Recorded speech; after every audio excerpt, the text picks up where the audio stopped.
आज क्लास 8 का हम लोग सेकंड चैप्टर करते हैं फिजिक्स का and that is physical quantity and measurement. देखो फर्स्ट वीडियो आपके पास डेंसिटी का दे दिया गया है। अब आज हम लोग second video physical quantity and measurement का करने वाले हैं। एक काम आप लोग जरूर करना, जो नहीं करते हो वीडियो लाइक जरूर करना। चैनल अगर सब्सक्राइब नहीं करे हो सभी चैनल सब्सक्राइब कर लेना ताकि आपको कमिंग जितने भी वीडियोज हैं फटाफट मिलता रहे। तो देखो जरा सा आज हम सेकंड वीडियो करने वाला है and that is what relative density. Relative density, देखो रिलेटिव वर्ड जो है फिजिक्स में ना बहुत मायने रखता है और बहुत जगह आपको ये वर्ड पढ़ने को मिलेगा। तो पहले इस रिलेटिव वर्ड को क्लियर करते हैं, उसके बाद डेंसिटी तो आप पढ़ चुके हो, means ratio of mass to the volume, और इसके बारे में ढेर सारी डिटेल आप फर्स्ट वीडियो में कर चुके हो। तो देखो यहाँ रिलेटिव वर्ड का मतलब क्या है पहले ये समझना होगा। रिलेटिव मतलब क्या? रिलेटेड टू समथिंग, मतलब जब आप डेंसिटी को किसी दूसरे क्वांटिटी के संग रिलेट कर मिस रिलेट करने के बाद एक्सप्रेस करोगे, so that will be the relative density. That means you are relating the density to something else. Something else का मतलब हो सकता है किसी दूसरे सब्सटेंस के डेंसिटी से किसी दूसरे सब्सटेंस के मास के टर्म में। तो मतलब आप क्या करना है, इस बार डेंसिटी को रिलेट करना है, किसके संग रिलेट करना है? किसी भी दूसरे टर्म के संग, किसी भी दूसरे क्वांटिटी के संग, और जब रिलेट करने के बाद आप लिखोगे सो that will be the relative density. अब चलो रिलेटिव डेंसिटी का सबसे पहले डेफिनेशन से स्टार्ट करते हैं। तो डेफिनेशन के पहले हम आपको मैथमेटिकली कैसे लिखेंगे इसको लिख देते हैं ताकि आपको डेफिनेशन लिखने में सुविधा हो। तो relative density is the ratio of density of substance. किसका? Density of substance to the density of water. किसका? Density of water. मतलब आप समझ गए क्या? मींस डेंसिटी, किसी भी सब्सटेंस के डेंसिटी को जब वाटर की डेंसिटी के संग आप रिलेट करोगे सो इट विल बी क्या आ जाएगा? Relative density. अब डेफिनेशन कैसे देना है? अब देखो जो कुछ भी आपको रिलेटिव डेंसिटी के रिस्पेक्ट में पढ़ना है, रिलेटिव डेंसिटी के बारे में पढ़ना है, अगर आप इतनी चीजों को बहुत अच्छी तरह से दिमाग बैठा लिए तो आपका सारा का सारा चीज क्या हो गया? क्लियर हो गया। अब बोलो हाँ सर इतने में ही सब कुछ क्लियर हो गया? हाँ इतने में ही सब कुछ क्लियर हो गया। रिलेटिव डेंसिटी के टर्म में जितना भी जानना, हम मेजरमेंट का तरीका अलग होगा वो हम सीखेंगे। तो अब डेफिनेशन से स्टार्ट करते हैं। आप डेफिनेशन क्या होगी? Relative density is defined as, relative density is defined as ratio of, क्या बोलेगा? ratio of density of substance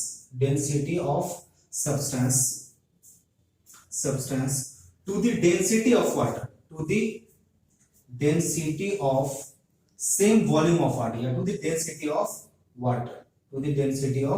water, तो ये जो था ये आपके पास क्या हो गया? डेफिनेशन निकल गया। हर एक डेफिनेशन के बाद क्या करते थे हम लोग? यूनिट लिखते थे। तो चलो इस पे यूनिट के बारे में बात कर ले। देखो डेंसिटी ऑफ सब्सटेंस, तो डेंसिटी ऑफ सब्सटेंस क्या हो जाएगा? अगर हम ऐसा सिस्टम लेते केजी पर metre cube. Density of water की भी अगर बात करें तो क्या निकल के आएगा? केजी पर मीटर क्यूब। तो क्या होता है? सेम क्वांटिटी है तो सेम क्वांटिटी का यूनिट भी क्या निकलेगा? सेम। तो ये क्या होगा? Cancel. That means it does not have any unit। तो आप सब क्वेश्चन भी आ गया क्या? Relative density does not have any unit। Why? तो आपका आंसर भी बिल्कुल इसी तरह से होगा। Relative density is the ratio of two same quantity, that is the density of substance to the density of water. So being the ratio of same quantity it does not have any unit. यहां तक तो समझ में आ गया। अब एक दूसरा आएगा क्या? रिलेटिव डेंसिटी का हमने डेफिनेशन दे दिया। अगर आपसे डेफिनेशन लिखने के लिए बोलता है तो आप यही डेफिनेशन लिखोगे, लेकिन कभी कभी क्या होता है, अब रिलेटिव डेंसिटी को इन टर्म ऑफ मास भी एक्सप्रेस किया जाता है। अब बोलता है कि find the derivation to express relative density in term of mass और write the definition of relative density in term of mass. तो देखो जरा सा आपके पास है क्या? तो इसके लिए घबराना मत। आपको बोले सर, आप बोलोगे सर अभी तो आप सिखाए थे कि अगर हम इतना सीख लिए तो रिलेटिव डेंसिटी में कुछ भी नहीं सीखना है। बिल्कुल करेक्ट, आप जो सुने हो बिल्कुल सही सुने हो। इतना सीखने के बाद थोड़ा सा आपको अब दिमाग यूज करना है, अपना ब्रेन यूज करना है, और जो चाहे आप यहीं से एकदम डिराइव करते चले जाओ। अब आपको रिलेटिव डेंसिटी एक्सप्रेस करना है इन टर्म ऑफ कहां पे? इन टर्म ऑफ मास में एक्सप्रेस करनी है। तो चलो जरा सबसे पहले इसके डेरिवेशन फाइंड कर लेते हैं। तो डेंसिटी ऑफ सब्सटेंस तो डेंसिटी ऑफ सब्सटेंस और डेंसिटी ऑफ वाटर जब भी लिखते हो आप क्या लिखते हो एट 4 डिग्री सी, क्योंकि ये टेम्परेचर एनालिसिस एक्सपेंशन के कारण हम टेम्परेचर हमेशा मेंटेन करते हैं।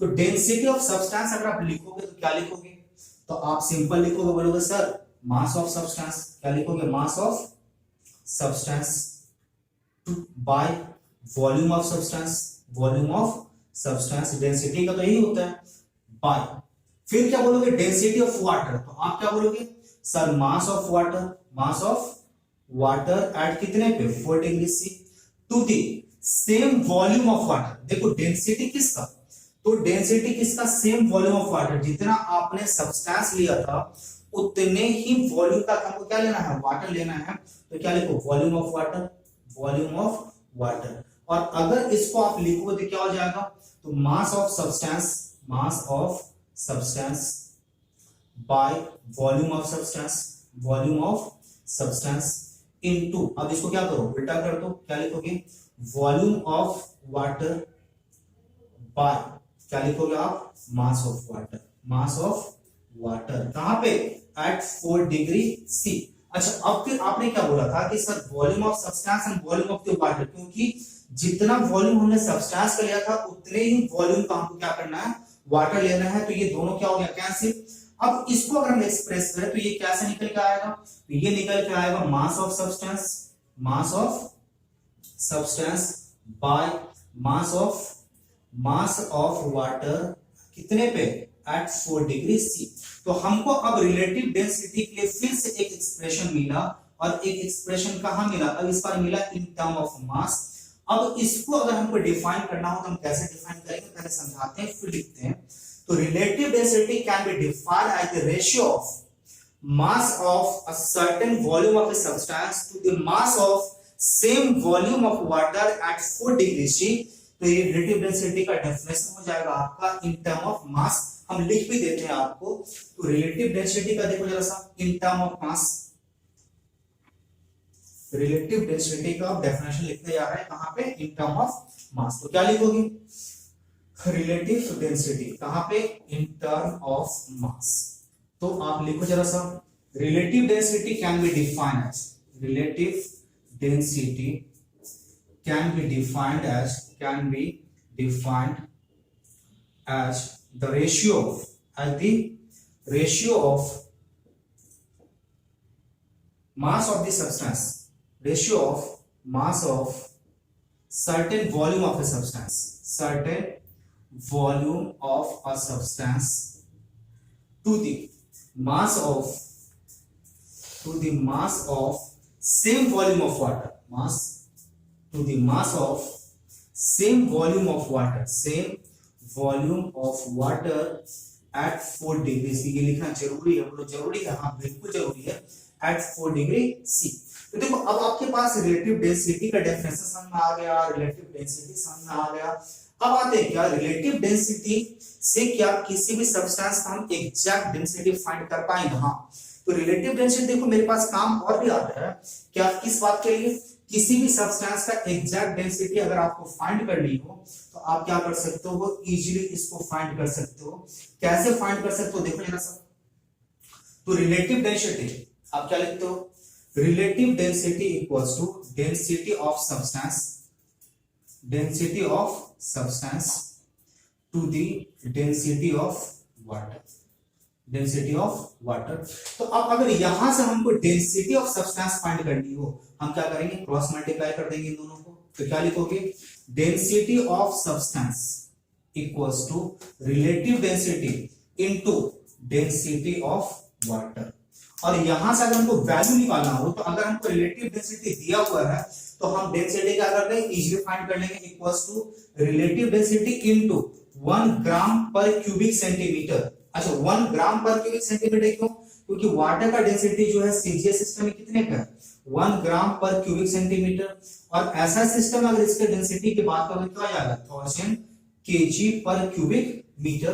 तो आप अगर सीजीएस में वैल्यू फाइंड करना हो तो आप 1 ग्राम पर क्यूबिक सेंटीमीटर से मल्टीप्लाई करना, और अगर ऐसा में वैल्यू फाइंड करना हो तो रिलेटिव डेंसिटी इनटू 1000 क्या हो जाएगा केजी पर मीटर क्यूब। तो ये आपके पास क्या होगा रिक्वायर्ड रिलेशन, मतलब रिलेटिव डेंसिटी की हेल्प से हम किसी भी सब्सटेंस का एक्चुअल डेंसिटी भी फाइंड कर सकते हैं।